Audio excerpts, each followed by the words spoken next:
Hello दोस्तों, आप सबका स्वागत है हमारे वीडियो में। आज हम बात करने वाले क्लास 10th के first chapter social heritage of India के बारे में। तो बिना किसी देरी के चलिए स्टार्ट करते हैं। India is a land of ancient culture. Ancient Indian scriptures Vishnu Purana states उत्तरम यस्य समुद्रस्य हिमाद्रश्चव्य दक्षिणम वस्तद भारत नाम भारती यत्र सहस्ति।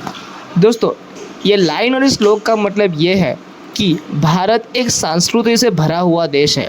प्राचीन भारतीय ग्रंथ विष्णु पुराण में ये कहा गया है। तो इसका अर्थ ये है कि भारत उत्तर में हिमालय से लेकर दक्षिण में समुद्र तक फैला हुआ है।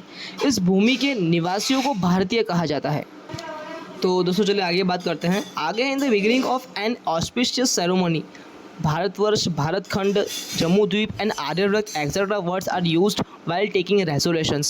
Our country is gifted with the natural boundaries Himalaya in the north and sea in the east, west and south. तो दोस्तों इसका मतलब यह है कि किसी भी शुभ कार्य की शुरुआत पे हम भारतवर्ष, भारतखंड, जम्मूद्वीप और आर्यव्रत जैसे शब्दों का उपयोग संकल्प लेते समय करते हैं। भारत देश प्राकृतिक सीमाओं से घिरा हुआ है, उत्तर में हिमालय और पूर्व, पश्चिम व दक्षिण में समुद्र से। इसका मतलब यह है कि हमारा जो इंडिया है वो चारों तरह से नेचुरल बॉर्डर से एकदम सेफ़ है।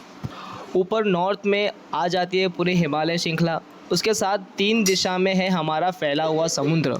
उसके बाद आगे दोस्तों है from all over the world different countries mesmerised by Indian prosperity and came to trade, settled and mingled with Indian culture.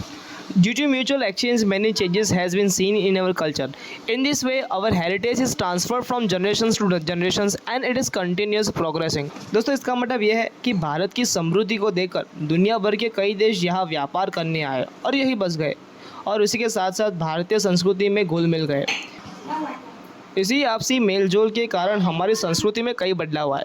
इसी तरह हमारे विरासत पीढ़ी दर पीढ़ी आगे बढ़ती रही है और लगातार प्रगति करती है।